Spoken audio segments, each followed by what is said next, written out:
Hey guys, what is going on? I am back here again coming at you with another video. Today we're actually going to be doing something a little different. Today we're actually going to be seeing if we can remove scratches from the new iPhone 10. So basically the way we're going to be doing this is grabbing a banana and cutting up a little slice.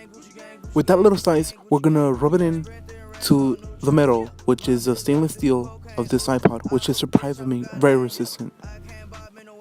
Chop chop.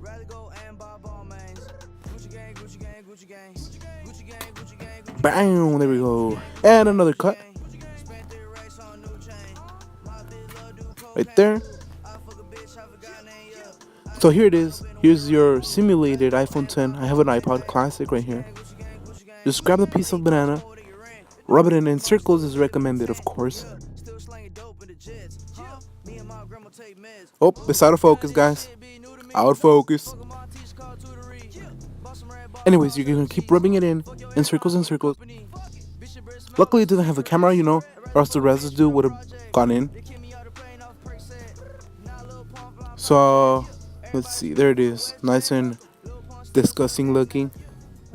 I would eat it. I mean, don't get me wrong, we're just gonna set it there on the sink. Well, it looks part of the sink now. And what you could do with the rest is, throw them away or eat them, which is disgusting.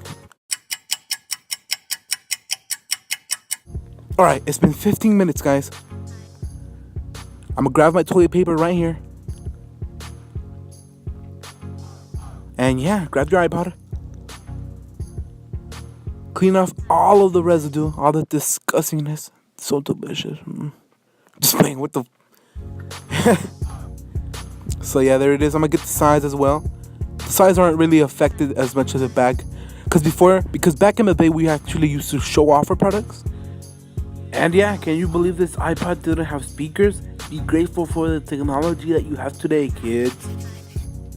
So here it is, the before and after. Bam! So, I mean, I don't really know if it did anything. So, if you thought it's a good idea, if you think it's a good idea, please comment down below. Are you gonna do this to your iPhone? Who knows? Peace.